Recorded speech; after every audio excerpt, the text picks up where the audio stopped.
Welcome to episode 37 of Sport SA Daily Diary. Today we change to ex-Manchester United goalkeeper Gary Bailey. Afternoon or morning for you, Gary. How are you today? Yeah, great, thanks. It is. This time difference always gets me with so many friends back in South Africa and what have you, and friends in England.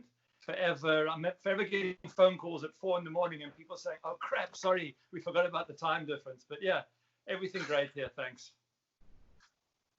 You've been in the States for a while now, Gary. Huh? You just kind of disappeared off the South Africa scene. When did you move over? End of 2013, said goodbye to Super Sports, and we had the opportunity to bring the kids here, and they wanted to go to universities here, and there were some nice options for them as to what they wanted to study. So we arrived here with no jobs, nothing, and we thought, hey, we've arrived. We're here for the big US of A, and it was a bit of a shock because I'm used to being known in South Africa, and so is my wife Michelle, and it always helps. It opens doors. You get here, no one knows you, no one cares, and this is a brutal place business-wise. I mean, there's a lot of very talented people here looking for work. So I was very lucky to get a job at a nearby TV station. I did start with ESPN, and then a company called BN Sport signed me up to go and do Spanish football and French football with them. So even though I don't get to watch United as much as I'd like, I get to watch Real Madrid and Barcelona and PSG, which is, that's not bad. It's a distant second, I suppose. Gary, you were born in the UK. You were born in Ipswich. You were the son of Ipswich goalkeeper Roy Bailey. Did you, from an early age, have aspirations of playing professional football? How did it all kick off for you? Yeah, I mean, although I was born in England, I came to South Africa at 6. So I'm basically a South African. Yeah. I grew up. I went to school at Keps and Kes in Joburg, and then Rondebosch. I always wanted to be a soccer player because my dad was manager of Southern Suburbs, and then he got the job at Cape Town City, which is why we moved to Cape Town and went to Rondebosch Boys High. And all the time I was around the locker room, or they call it in the States a locker room, the dressing room. So I used to go to the Rand Stadium and watch Southern Suburbs play and wait for my heroes to come out of the dressing room and get autographs and dive all over the grass and imagine that one day I could play for Suburbs. And Cape Town City was the same. We won the league in 73 and I think 74 as well. So we had some wonderful occasions at Hartleyvale. And I just loved it. And my dad was coach of City. Then he was national coach. So I had the best coaching I could have asked for as a goalkeeper. And so he taught me the basics really well. So my basics were spot on. And I just had a love for it. And unfortunately, UCT didn't offer soccer scholarships. Wits did. So I left Cape Town, came back to Joburg, got a scholarship at Wits, and got in the first team within literally 6 weeks of starting up my studies at Wits. And it just took off from there. I mean, my first few games were horrendous. My dad was pleading with Coach Eddie Lewis to drop me, and I was only 17. Let me grow into this gradually. And Eddie, to his credit, said, "No, this boy's got some talent. I'm going to stick with him, and let's see what happens." And after the fourth or fifth game, I started to find my feet, and then. By the end of that first season, we'd finished third, and it was a momentous season for a bunch of us students. So yeah, it's one of those you take your opportunities, but you also have to have a bit of luck. And having your dad as national coach helps. Oh, I'm sure it does, but it must also put a bit of pressure on, Gary. And so you were thrown in the deep end at Wits, but did you feel pressure growing up to get to the level of where your dad was, or to perform based on who he is and the fact that he was coaching national teams and that sort of thing? Was it more pressure, or was he more relaxed with you in terms of just go out there and enjoy the game? Yeah, I think he was very relaxed, and I never thought I was ever going to make it overseas. I mean, as a boy growing up in those days in Yeovil and then Edenvale, the prospect of playing in Europe was just, it never crossed my mind. I was just hoping to get into the Keps first team, and then Southern Transvaal and Western Province. That for me was an achievement. And it wasn't until I got to Wits that I even began to take it really super seriously. And I still never thought I'd emulate my dad. And I didn't in the end, because he won a league championship with Ipswich and I just missed out with United. But he didn't get to play for England and I did. So we called it square at the end of the day. But I just loved being around the football players and watching and hearing the talk and listening back in the day in the excuse me, in the early 70s. We never had TV in South Africa, so I'd listen to George Best playing on radio, and as a kid you fantasize about what it must be like. So but for me, just to play for Wits and play against my Cape Town City heroes was already more than I could imagine. And of course, from then it just went up and up and up and up, and I guess ended with the World Cup with England in '86. So I could never have expected to have achieved what I did, and it was never really in my thought process. But I was a hard worker, and I was going to push every which way I could, and with a bit of luck, obviously it all worked out well. Yeah. And Gary, tell me, growing up, were you an Ipswich fan or were you a Man United fan? I was actually both. I was firstly Ipswich, to be honest. And when I went back to England at 13 with my dad, one of my greatest memories was going to Portman Road and buying a little pennant, the V-shaped pennant, and hanging it up on my wall. But it was right next to a picture of Georgie Betts. So I was a big Ipswich fan, and then I was a Man United fan because everyone's a Man United fan. And especially in those early 70s with Best, Lauren, Charlton, and it was just incredible times. And you won't believe it, my debut for Man United was against Ipswich. So if you want to talk about coincidences, that's how it all started. That must have been a hard one for your dad to support. Oh, he's going to support me no matter what happened. He doesn't have a choice in the matter. But my first match at Portman Road, a year later, because my sort of debut was at home at Old Trafford. We went to Portman Road, and all over the program, Ipswich program, Gary Bailey, son of Roy, is back, and we all remember Roy and what he achieved, winning the league, blah, blah, blah. So we wish Gary well, and we hope it's a good match for him. We got beat 6-0. It was my worst defeat in my entire 10 years at Man United. Was on my return back to Ipswich. So, and I'm sure the fans didn't let you forget that. I tell you why they didn't forget it, and you can check this out. I saved 3 penalties as well. So on a day in which you save 3 penalties and you would think it would make a difference to the scoreline, we got hammered 6-0. That was a disaster of a day. Well, at least you saved it from being 9-0, and then United could later go on and get that record against Ipswich. They did, quite right. They did, yeah. Gary, when you were at Wits, you actually paid for yourself to go over to United and go for a trial. That's quite a bold move. Tell us a bit about that. It's partly true, and I'm not 100% sure how it all happened, but there was a guy called Kai Johansson who was coach of Arcadia, and he was taking 3 of the Arcadia players, Roy Wigermanson, Spuddy Bronkhorst, and David Hewson. They'd all playing really well. And he was taking them, and my dad said, well, Gary's keen to go. So he said, no, I'd love to take Gary as well. So I'm not sure if he paid and we paid him back. I can't remember anything. All I remember is that we went to Holland, to RZ Alkmaar, and we all were on trial. And one by one, the other guys decided it wasn't for them. And so I was left with Kai Johansson. And he said, do you want to give it another try? I said, absolutely. Because at RZ, they had sort of said, look, if we're going to keep anyone, we'll keep Gary, but we can't offer him much. So we went to Hamburg, Germany. And while I was there, I read a magazine article. This is actually how it happened, saying Man United have a 35-year-old goalkeeper, Alex Stepney. They're looking for the next one in line. Who will it be? And I said to Kai, I want to go. And Kai said, look, you go, but I'm heading back to South Africa. And so I phoned my dad, and he knew Dave Sexton, the manager, and phoned Dave, and Dave said, yeah, look, send him over. We'll have a look. So I paid my flight from Germany to England. Met them at a hotel down in London, one of the fancy hotels. I can't think what it was now. And I'm stood in reception. Now, you understand that United's a big club, but you forget how big. So I'm stood in reception, and Martin Buck and the captain walked down, and I recognized him. I said, hey, Martin, I'm Gary Bailey. I'm here to meet Dave Sexton. And he said to me, yeah, you in this entire hotel, and walked straight past me. And I'm like, what the hell? I mean, what's going on here? And so I waited, and eventually Dave Sexton walked on, and I walked up to him and said, I'm Gary. And my dad, he said, oh, fantastic, jump on the bus with us. So we went to play West Ham, sat with all the players, and it was, Stevie Coppell, Gordon Hill, some big names in those days. Went back to Old Trafford, got dropped off, and thought, wow, this is awesome. This is an experience. Dave Sexton said, come to training Monday, and we'll have a look at you. So they had a look. Tuesday night, they had a reserve match at Everton. They said, look, we like what we've seen.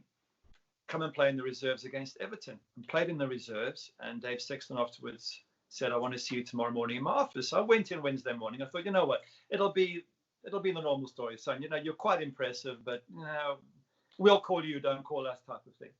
And he just sat there and said, I've got a 4-year contract. Do you want to join Man United? I'm like, are you serious?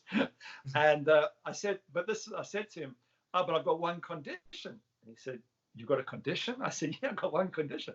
I'm halfway through my degree at Wits. I need 1 day off a week to complete my degree. He said, but Gary, nobody studies here and plays football. It's one or the other. So, well, if I stay, I've got to do both. And he said, oh, okay, if you insist. And they put that in the contract. And I signed. And so every Wednesday I would disappear down to University of Manchester and go and work on my physics degree. And the players never understood it. They were like, you know, really? You're playing for Man United and you're busy going to university? It's one or the other. But I stuck in it, and I actually completed the degree 2 years later. So it worked out well. But it was a huge culture clash coming from South Africa. Even though my parents were English, I wasn't. I was South African. I'm used to the outdoors. I'm used to playing sport and having lots of fun and going to the beach. And you go to England where it rains every day. Everything's indoors. The sun goes down at 4 o'clock. And I was at Wits studying all day. I was at lectures from 8 till 6. And then I'll go straight down to the training ground, train with Kaiser Chiefs for an hour, and then go to the top field and train with Wits, my teammates. So I never had a second to myself. And then I get to United, and we trained from 10 till 12, and that was it. And I'm sitting around going, what am I going to do all day? This is crazy. And the guys used to play snooker and darts and drink a few beers. And I'm like, no, that's not how I operate. I'm a go-getter. I want to be doing things. And so it was a massive, massive culture clash. And being a goalkeeper is even more difficult because you're meant to be at least 26, 27 with a broken nose, scars everywhere, screaming at everyone. So this is going back in the day when every high ball you got hit by somebody. And here's this 20-year-old loudmouth South African kid, thinks he knows everything about everything, goes to university, talks very posh. And I'm telling them where to stand and what to do and how to play. And needless to say, it was a bumpy road. I'm sure. Gary, that signing of that contract must have been, I mean, I can't even explain it. I played for Ipswich Warriors when I was 10, and they came over to my house and I had to sign a contract. That was Ipswich Warriors, which was, you know, a feeder team to Ipswich. It wasn't even Manchester United. I mean, tell us about what was going through your head when you were signing that contract. Look, it was hellish exciting, but I hadn't done anything. I mean, I'd already played for Wits for 2 seasons. I'd played for South Africa. We played against what was then Rhodesia. I didn't actually play. I was on the bench, which is why, fortunately, I was allowed to play for England. But I mean, I had a sense that I was a decent player and that I could achieve things. So when I signed with the sole intention of making the first team. So signing the contract was like, great, now I've got the chance I want. Now we'll see if I'm good enough or not. This is the real test. So that wasn't the moment. The moment was the debut. That's the moment I can never forget because Alex Stepney broke his arm. So I moved up to the third team and then to the second. I was then playing reserves. The second team keeper moved up to the first team. He had a couple of nightmares, Paddy Roach. We lost 5-1 in Birmingham. I was doing okay in the reserves. And I thought I'd get a few games in the reserves and then they'd probably sort of say thank you, but you can head back to South Africa. And then Paddy lost 5-1. They said, look, he's not good enough. They went to sign a goalkeeper, Jim Blythe. And on the Friday, I'm at the training ground as now the only goalkeeper because Jim was busy signing and there was something wrong with his back and the doctors wouldn't sign off on it. And Dave Sexton came to me on the Old Trafford pitch on the Friday and said, look, basically we have no other goalkeepers. He said, you know, here's your chance. He said, you're hellish young at 20. All I want you to do is go out and have fun. And I walked out of that Old Trafford tunnel with all these superstars. And I played in a reserve match in front of 3,000 at Old Trafford. So I knew the ground and we trained there a lot. You walk out with 80,000 singing. And the very first name they sang was, there's only one, Gary Bailey. You look up at that Stretford end and you go, wow, this is it. No one can ever take that away. This is the moment, you know? Yeah. And Gary, tell me, how was Alex Stepney towards you? Did he take you under his wing or was he sort of standoffish because here's this young South African kid coming to take his place? What was your relationship with him like? No, he was always good. He's a hell of a nice guy. He knew his career was coming to an end. So I don't think he was bitter about anything. But football's not a friendly game. I mean, when I signed, there were 5 goalkeepers at the club. The day that I signed, as I'm walking in the club, this guy walks out and says, "Thank you very much. You've ruined my career." And he walked off. And I'm like, I haven't met anyone yet. What's going on? I got put down in a seat in the 3rd team dressing room. And a guy next to me said, "That guy that you met on the way out was the number 5 goalkeeper. He's my best friend. He's now lost his career with Man United because of you." He said, "You better be good, otherwise I'll sort you out myself." I thought that was my welcome. That was my welcome. So, it was every man for himself. It was brutal. It was dog eat dog world. But Alex was always helpful. He knew someone was going to replace him, and he was there to offer a kind word and what have you. But and also when you're playing the first couple of times, everyone's supportive rather. I made a mistake in my second match. They were like, "Don't worry," excuse me, it happens. But then Dave Sexton after the second match says, "Right, those only mistakes are allowed. From now on, one more mistake, you're out." And that's when you realize the pressure of playing in goals for United. Yeah, I'm sure. It must be huge. Gary, you played for some colourful managers. Tell us a bit about some of them. I mean, I specifically don't remember sort of pre-Ron Atkinson era, but I certainly remember him. Yeah, no, Ron was great. Ron, look, we should have won the league in the years that Ron was there. Excuse me, we won the FA Cup twice. Yeah. We lost the League Cup final in '83. We lost the semi-final against Juventus in Europe. So we were there. We were a proper side. We beat Liverpool in the semis a few times. We beat Everton in '85 when they were league champions. So we were a team that should have won the league, but every year something went wrong. Often with Robbo. He was an inspirational leader for us. But it's like Barcelona losing Messi. You just, or Real Madrid in the old days losing Ronaldo. When you lose a great player, it impacts on you. And then in '85, we won our first 10 games of the season. We went well clear. Everyone said, right, this is the season. And then we got injuries. We sold Mark Hughes to Barcelona. So Ron should have won the league. And that's my biggest sort of annoyance, is that was a fantastic team. And we were built to win the league for the first time since '68, and we just missed out. So I've finished second, I've finished third a couple of times, I've finished fourth. It's been there and thereabouts. I think on 3 seasons, we went down to the last weekend with a chance of winning the league. So Ron should have won it. And then after the World Cup, I was injured, Norman Whiteside was injured, Brian Robson was injured. And that's like the spine of your team. Your regular keeper, your regular striker, and your regular centre midfield. And the team really struggled, and he got the sack. So it was a real pity. So Alex, I only had 5 games with, but he's just phenomenal. I mean, most managers can scream and shout at you, or they can be really nice to you. Very few can do both. So Alex had that immense ability to be hard as nails, but absolutely ruthless, and at the same time be so caring. And when eventually I played 5 games for him, and my knee was just a wreck. And I said to him, "I'm going to have to retire." And he said to me, "I've seen the doctor's notes." He said, "I'm gutted for you." He said, "Can I do anything to keep you at the club? Will you be my goalkeeper coach? Can I get you a job in the back room? Is there any way I can help?" And I said, "No, I've got to get back to South Africa. I've been away 10 years. I miss my family and friends, sunshine." I said, "I'm going back." He said, "Well, any day you're welcome back. And if you need my help, just shout." That was the thing about Ron, about Alex, was he didn't just say it, he really, really meant it. And I'm not surprised he went on to achieve so much, because he was just an incredible. Did I black out for a second there? Yeah, but you're good. Good. Okay, sorry, someone was calling. And I've kept in touch with him, not a lot, but just see him occasionally. And the greatest manager of all time, without question. Oh, for sure. For sure. I mean, we'll get back to your career now, but I mean, if you look at it, the last time he won the league with the team that he had, then obviously David Moyes came in, and it's difficult to make a changeover and stuff.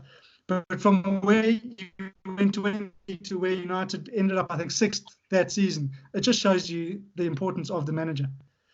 Yeah, it does, because you believe in the manager. And when he says, "Look, I'm changing the structure and we'll go on and win this game," when Alex says it, you go, "Damn right, we're going to go on and win this game." And that's why he was always able to get teams that scored goals in the 5th minute of injury time, because they had this belief in the manager. it was always going to be difficult for David Moyes coming in. The players had to wait to see how he worked. And by the time the first sort of 6 or 7 matches were gone, we were in trouble. So, and it's taken, well, we still haven't got there. We're hoping Ole Gunnar Solskjaer will be that man. But I would hate to have had to have followed Alex, because you're not hiding to nothing. I mean, it's, you want to come in with a team that's struggling, and then you want to build them up. But you don't want to come in with a team that's won absolutely everything for 25 years and then try and continue it. Well, it was the same with Busby. Nobody could follow him. Gary, back to your career, that FA Cup win against Everton, where Kevin Moran got sent off, you were playing against the league champions, it didn't look good, and then up stepped Norman Whiteside from the right-hand side to score a goal that not many players in the world could score. Mm-hmm. Did the team, after Moran get sent off, did heads go down and think, oh, crap, we're going to lose this game now? Or what was going through the heads of the team?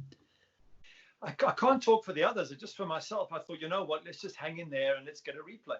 And that's what we were doing. We were defending, trying to contain them. And then in extra time, I think it was Mark Hughes to strike. It was Mark Hughes who made the pass out to Norman. And I'm just thinking, Norman, just go for the corner. There's 6 minutes left. Go there, play for time. We'll get a replay going and we'll win, hopefully. And he cuts inside and I'm going, no, Norman, no. Norman, what a goal! It was absolutely brilliant. And then we had 6 months of defending. 6 months, 6 minutes of defending. It felt like 6 months, I got to tell you. And balls are being bombed in, and all I'm thinking is, Gary, do not screw up, because you play this team a game, you might not get the chance to beat them. And so I'm just waiting, trying to read things. We had Frank Stapleton filled in for Kevin Moran, so I'm busy organising Frank, and he was brilliant on the day. And of course, when the final whistle went, you went, thank heavens, we got through it against all the odds. It was a very, very special win. Was that the highlight of your career? It wasn't, because by then we'd already won it in '83. But I think the debut will always be the highlight. The very first match is the one where you've got to pinch yourself, and then the first time at Anfield and the first time at White Hart Lane, and all these first times that you play for Man United at these grounds was just absolutely awesome. And even the first FA Cup final, after 5 months in the team, we played in '79, and although we lost, although I got some stick for the final goal, it was just, seriously, at 20 years of age, this young South African kids playing in a cup final. I mean, after that, I couldn't, no matter what I did, I was never going to top that. Yeah, I mean, it's a dream come true. And Gary, who's the toughest player that you played against? I mean, I know you're a goalkeeper and you're not in direct contact with, so it's not like a striker and a defender, but was there someone that made your life a misery during your career? Yeah, probably. I mean, Kenny Dalglish for Liverpool was fantastic, because you couldn't read him. He was like a little Messi. He really was most players in England were just big and strong. And I used to get battered every game. Every high ball I'd go for, somebody would hit me, and I hated it because it just was non-stop. But in terms of skill, every time Kenny got it, I didn't know if he was going to turn left or right. He was going to try and bend one in the corner. He was amazing. I played against Diego Maradona, and at Old Trafford we beat them 3-0 to knock Barcelona out of Europe. He was great to watch. Although on the day against us, he wasn't that impressive, but I've seen him play some games where he has been phenomenal. But he's the same thing as Kenny Dalglish. You don't know what they're going to do. So you can't assume. Some players, they're always going to turn to the left, or they're always going to turn to their right, or their shooting foot is their right foot. And you call it a chocolate leg, the other leg, because they can't. So as soon as it goes on their chocolate leg, they're not going to shoot with that because they can't. Dalglish, Messi, players like that, not Messi and Maradona, they are so good. You just don't know. So you just have to wait. You can't read it. You can't guess it. You just have to hope that you can respond in time. Yeah. And Gary, I mean, I don't think players in England get the credit that they deserve. I think, a lot of the time it seems to be the Spanish or the Italian players that are getting voted as Ballon d'Or. And Messi and Ronaldo are phenomenal. But you must have played with some phenomenal Man United players. Anyone stand out for you that was your best teammate? Oh yeah, by a million miles, Brian Robson. Robbo was just phenomenal. I'm not so sure he'd be that. appreciated today Mm. because he wasn't as much. I mean, he could play the ball around as good as anyone. But today we look at midfielders and we talk about Bruno Fernandes and the ability to see gaps and play balls in. And Bruno would have struggled back in our day because as soon as you got the ball, whack, somebody comes flying in. And it was back in those days, it was feet up. So you had to be strong. A lot of players today would never. David in goals. I mean, I love David De Gea. I think he's a wonderful keeper. His weakness is his crosses. But I don't think he could have played back in our day because he would have been knocked every single ball he went for, and he's not that strong. But he's a fantastic goal line keeper, and today that's what you need. And so in that sense, yeah, Robbo was strong, he was brave, he had an engine, he was up and down that pitch as much as anyone could. He could defend, he could attack. He's just an all-round player. And when he was in our team, as soon as you look at him, you go, right, with him in our team, we're going to take some beating. Yeah, I'm sure. Besides him, Paul McGrath would be the second. It was like a Rio Ferdinand, same as Rio, same look, same gracefulness, same ability. Oh, what a wonderful centre-half. The moment Paul came into our team, we started winning big trophies or getting close to winning big trophies. Yeah. He was phenomenal. Up front, Frank Stapleton, good striker, a little bit like a Robin van Persie, really good at holding the ball up, turning, shooting. And then the rest, well, I mean, they're all very good. Gordon Strachan, Jesper Olsen, Lou Macari, Martin Buchan. They were all very. I mean, you don't get to United unless you've got something special. So Martin Buchan and those guys, they were all wonderful players. But Robbo of them all. Oh, Norman Whiteside, of course, and Mark Hughes up front. I mean, there's a combination for you, those two. And that was our team up front. Norman Whiteside, Frank Stapleton, Mark Hughes, Brian Robson behind them, Ray Wilkins and Remy Moses. I mean, it should have won the league, that team. And we had the best defensive record. We just lost key players at key times. Yeah, that shows you the importance of squad depth. Gary, United have had some unbelievable goalkeepers over the years. You mentioned Van der Sar, Schmeichel, David De Gea now, yourself, Stepney. Would you say that Schmeichel was the best of the lot? Yeah, no question. No question. Van der Sar wasn't far behind. I thought Edwin was also a complete goalkeeper. But Schmeichel had a little bit more aggression. They were both good in the air. They were both good shot stoppers. I think Schmeichel was better one-on-one, and he was a better leader of the back four because if things weren't working well, he'd get in your face, and I like that about him. That's what I try to do as well, was be on my back four all the time and be aggressive, be a keeper sweeper. Schmeichel's all those things, and he won the trophies. And at the end of the day, again, we get judged by the trophies we won. If we'd have won the league, people would be talking about the team of '85 as an all-time great United team. They don't talk about us as a great team because we were just that little bit short. Schmeichel won the treble, and if you're going to win that, then that's exceptional. So I would say Schmeichel, Van der Sar, and then probably David. I think David's really, really fantastic goal line keeper and so calm. As I say, I'm sure he works at his catching and punching, but probably needs to work a little bit more at that. Yeah. I also personally think he needs to work on his ability to be vocal. If you look at all the great keepers, they're all strapping big lads who are loud and scream and shout at the defenders like there's no tomorrow. David's a little bit more agile and a little bit quieter, which I think is a negative to his game, if you ask me. Yeah, no, it's a good point. It's a fair point, but it isn't his style. Again, 20 years ago, if he wasn't loud, he would have really battled because it was so aggressive back then. You had to be constantly winding everybody up, ready for the next high ball, ready for the next war zone. But it works for him today. I mean, going back 2 years, I thought he was the best in the world. He's gone off a little bit. Consistency is not easy, but he's still in the top 10 in the world, most certainly, maybe even the top 5. So he's a super keeper. And do you think he's going to have a fight on his hands when the season resumes or next season with Dean Henderson? I hope so, because I was actually last year, I asked for Sergio Romero to come in, and it actually got brought up at a press conference with Ole Gunnar Solskjaer. And he said, no, he's sticking with David De Gea. But my thought process was sometimes you need a rest. I mean, it's tough year after year for your club, your country. You definitely wear down. I just felt David needed a rest then, and I still feel that it might do him some good. So if Dean comes in and starts playing well, then David's got to raise his game, and that's the Yeah. competition you want. For some Yeah. reason, Sergio Romero hasn't appealed to managers enough for him to threaten David, even though he's an international goalkeeper. But Dean Henderson, I think he will really push David to become even better. Yeah, Sergio's a phenomenal number 2. Probably the best anywhere in the world, I would say. Gary, back to your England career. You had 2 caps for England against Ireland and Mexico. You were very unlucky to get injured just before the 86 World Cup. I mean, you could have had many more. Special moments, those as well, or not quite to the extent of playing for United? Special moments, absolutely, when you play, whether it was for England or representing South Africa. But very frustrating because when I got into the team, I was England under 21. And then I joined the England full squad literally in my first year at United.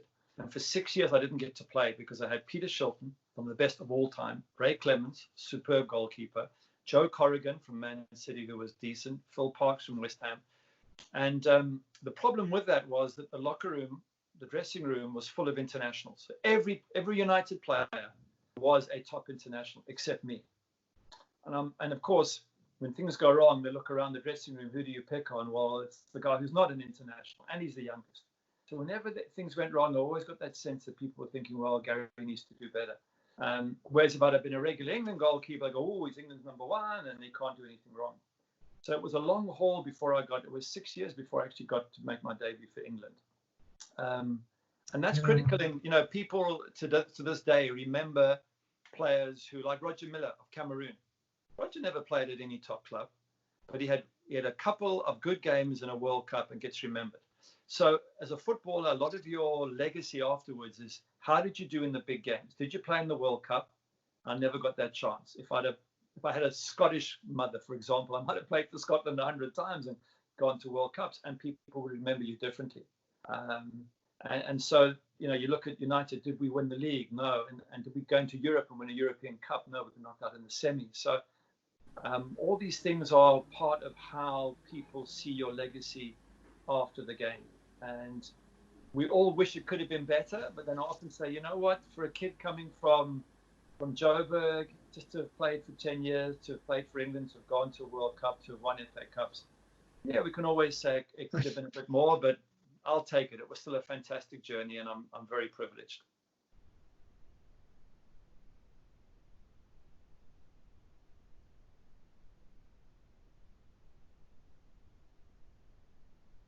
Yeah, you went without doubt. I mean, you're a legend and you're a legend in Africa. Gary, and you also look at someone like the likes of Steve Bruce, who probably the most unlucky person not to have ever made an England cap. Yeah. I mean, I'm not the only one who looks back and goes, "What if?" I mean, there's a lot of other players. I think Jimmy Greenough in our side in the late 70s, he scored the winner against Liverpool in the 79 FA Cup semi-final. He never played for England, and he was more than good enough. But it's not just playing. It's not just playing once or twice. You want to put in 40, 50 appearances. You want to go to World Cups. You want to be in big matches, because that's what people remember. We'll remember the finals. We'll remember the players who scored big goals or made great saves. But you've got no control over that. I mean, I think of likes of Pepe Reina, who was at Liverpool. I think he's now, isn't he? He's substitute. He was at Napoli, not somewhere in Spain. He's back. He's at Aston Villa now. Yeah. Yes. Correct.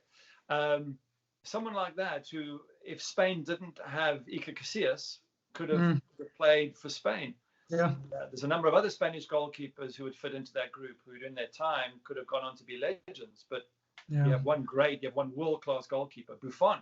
How many great Italian goalkeepers did he keep out of the Italian team? So, with a bit of luck, things end up differently. Then I look at my luck and say, I was lucky to get my dad to train me. I was lucky to get a trial at United. I was lucky that the first team keeper and everybody else was injured so I could get my debut. So I go, you know what? I got my fair share of luck, so I'm not going to complain. Absolutely. And then, Gary, you came back to South Africa and played for Chiefs for a couple of seasons. You won the league with them. No disrespect, but it must have taken a bit of adapting to go from playing at Old Trafford to playing here, where unfortunately we don't get the crowds and the support the way that they do in the UK. Well, that's not entirely true because I played in front of 80,000 on a whole Well, bunch for the of derby, yeah. Chiefs. Yeah. Actually, on the pitch, it wasn't a come down by much. It was off the pitch that was very different. And I mean, I came back in 80. I started playing again at the beginning of the 88 season. So I gave my knee a rest for 6 months. I was busy training the Hellenic goalkeepers down in Cape Town. I was just chilling on the beach and doing stuff and trained the goalkeepers. And then I put on a couple of demos for them. And I thought, hang on a second, my knee doesn't feel too bad. And then I asked my dad, I said, so I go and play for Wits again? He said, no, if you want a great experience, play for Chiefs. And so I phoned up Kaiser and he said, come and join us. But I was the only white guy on a black football team. And culturally, it was very different. Now, bear in mind, I've been away from South Africa 10 years. So the apartheid stuff was not in my consciousness. I was used to being with black players and people of color. Yeah. So I didn't see the demarcation that most people in South Africa still did. And I couldn't believe how separated everybody was. I mean, we had a house in Parktown that we used to warm up. We used to go for a pre-match meal before going to Ellis Park to play. And Kaiser couldn't own it because he was black. We had one white director and it was in his name. And you're like, what is going on here? and of course, they had the witch doctor who was doing all sorts of crazy stuff. I'm like, dude, keep me out of this. And he says, no, if you don't do it, you'll cost us goals. I said, I don't care. You know, there's certain things I'll join and there's certain things I don't join. But I'll never knock it because it was, they were very superstitious players in England. It's just that the Africans had a different type of superstition. But I when I first joined Chiefs, I bought myself a Porsche convertible. And I was 30 years of age. I had a bit of money, so I'd drive this Porsche convertible into the house before the match and sitting down with all the players. And there was a player called Asen Selengwe, who was the best player in South Africa by a long way. And he'd played in America. So he was a little bit westernized. And I'm sitting down with him, and in front of all the other players, he says to me, Gary, he says, how much that Porsche cost you? Well, I don't know. Back in the day, it was 100,000 Rand or something. But it was serious money back in the day. And he goes, wow, how did you get all that money that Man United gave you? I said, no, I actually put some cash and I borrowed from the bank. He said, what do you mean you borrow from the bank? I said, the bank lends you money to buy the car. He said, why would they do that? I said, because you pay them back. He goes, what if you don't pay them back? I said, they'll come to you and they'll take the car back. So they all sit and they discuss it. And I said, what's the problem? They said, if we did that, we would hide in the township and they never get their car back. And I said, I'm not so sure that's how it works. And I realized that lack of education meant that even these top soccer players in South Africa had no idea of finance, of how the world works, of overseas, nothing. And it was a great privilege to be part of those 2 years because the cultural differences were immense. I mean, my first game, I arrive at the hotel in Bromfontein, and I'm told to be there for 10 o'clock pre-match. I'm there 9:45. I'm the only one there, so I'm thinking, damn it, if I got the wrong hotel, you know what? And then bit by bit, they all dribble in. An hour and a half later, Ace walks in. So the team meeting begins. Jeff Butler wasn't Ted Dimitri was the coach. I said, well, boss, just 1 second. You said be here by 10. Am I right? He goes, yes. I said, I'm here at 10. What's Ace doing walking 11:30? And everyone looks down and avoids eye contact. And then the coach says, more important the player you are, the later you arrive. I said, that bullshit stops right now. I said, we're on time. We're here as a team. And so my professionalism clashed with the culture quite a lot. And I was the only white guy. So, they were a little bit like, who are you to tell us what to do? So I had to learn to sort of work within the culture. And the first year we came second in the league, and the second year we won the league. So we eventually got the mechanisms going, and I was able to professionalize the team quite a bit, but with respect to the culture, because of certain things. I mean, Doc Kamalo, for example, couldn't mark anyone. So when he'd come back at corners, I'd say, Doc, get the hell out of here. You are useless at marking. I'd rather have less people in the box doing a proper marking job. Yeah. And they were offended initially by what I said, and then when they saw it was working, they went, okay, fair enough. This guy actually knows what he's talking about. Yeah. Gary, it's been phenomenal chatting to you, and I could talk to you until tomorrow about Man United and football and all these other things. But thank you for joining us on Sport Pleasure. SA Daily Diary. It's been brilliant having you. And take care in the US. Lovely. Thanks, Adam, and best wishes to everyone. Still miss South Africa, much as I love the USA. So I'm going to try and come back a little bit more often. Yeah, you must certainly do that. And come be on Super Sports some more. Okay. All right. Cheers, Adam. Cheers, mate. Look out for tomorrow's episode of Sport SA Daily Diary, where we'll be chatting to South African touch rugby player Kaylee Nell.